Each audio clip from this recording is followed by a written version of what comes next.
The right to vote. It's probably the most significant right an individual can have when living in a democratic society. So even to question the right to vote sounds a bit silly, Renato. You should know that. Of course people in Australia have a right to vote. Well, what if I told you that there's no express right to vote in the Australian Constitution? Hello everyone, my name is Renato Costa. This is AUSSIE Law, and today we will discuss whether you have a constitutional right to vote.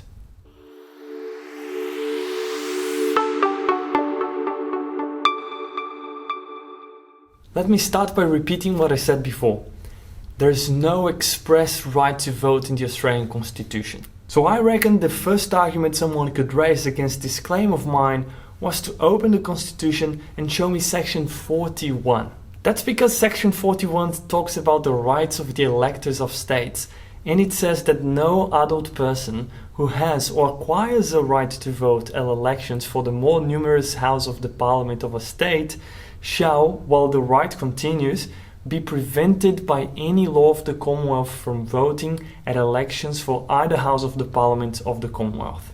There you go. This is a clear example of the express right to vote in the Australian Constitution. No, it's not. In 1972, the High Court of Australia, in a case called King and Jones, decided to read down the provision of section 41. They said that this provision referred to an adult, but according to the meaning of an adult person in 1901, when the Constitution was enacted. This meant that individuals who were younger than 21 years, even if they were allowed to vote in their states, that could not vote at a Commonwealth election. Later, in 1983, the High Court was once again returning to section 41 and interpreting it even more narrowly.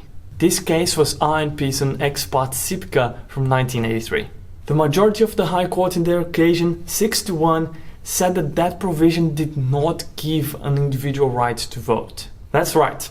The High Court said that that provision, section 41 of the Australian Constitution, does not grant an individual right to vote, but it does protect an individual right that already existed.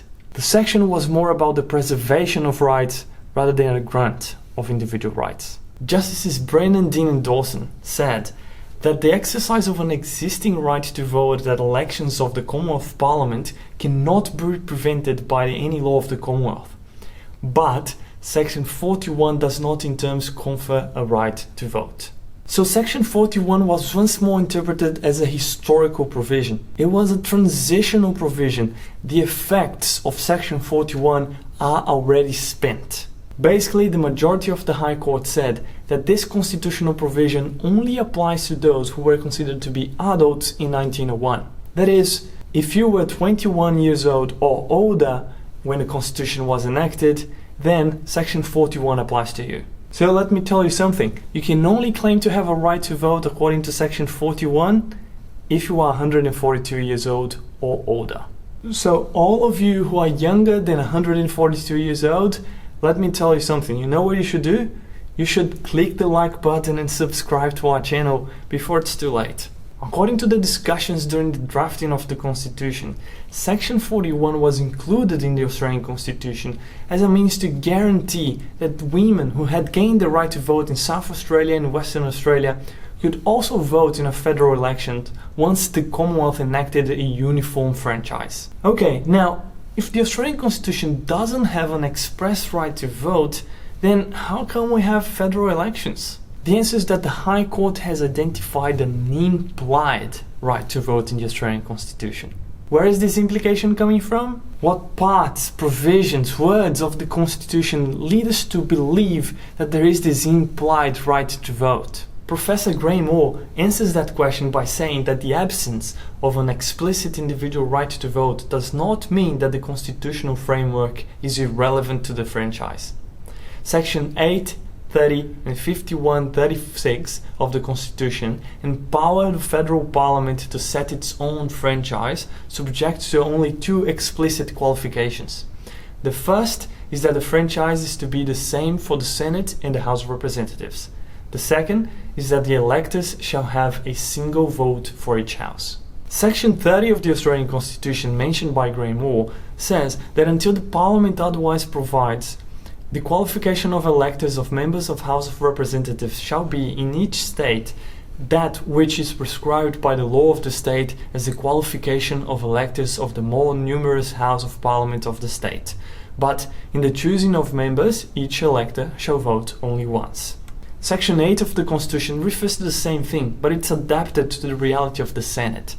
It says that the qualification of electors of senators shall be in each state by which is prescribed by this Constitution or by the Parliament as a qualification for electors of members of the House of Representatives, but in the choosing of senators, each elector shall vote only once. In section 5136, also mentioned by Professor Graham Moore, says that Parliament has the power to make laws with respect to matters in respect of which this Constitution makes provisions until the Parliament otherwise provides. So, for example, this section allows Parliament to legislate about the qualification of electors, as section 8 and 30 said. All in all, these are provisions that do not guarantee a universal franchise or establish a broad conception about the qualification of electors akin to an individual right to vote. But they do sound like the constitutional framework allows for the possibility of democratic participation. It even uses some words like elections for federal parliament. And it also establishes this idea that the representatives of the people will be directly chosen by the people. These assumptions become even stronger then when we read section 7 and 24 of the Australian Constitution. Both sections say that the representatives of either house, the House of Representatives of the Senate, will be directly chosen by the people. The High Court of Australia has read the existence of a right to vote in the Australian Constitution according to the intention of the framers when using the words directly chosen by the people. According to the High Court of Australia then, these sections make a strong case for the existence of a right to vote in the Constitution. And more, they relate to the principle of representative government. This principle, coupled with the principle of responsible government, make up some of the pillars of the Australian legal system. In my next video, we will talk about the principle of representative government. I hope to see you next week. Until then, ciao.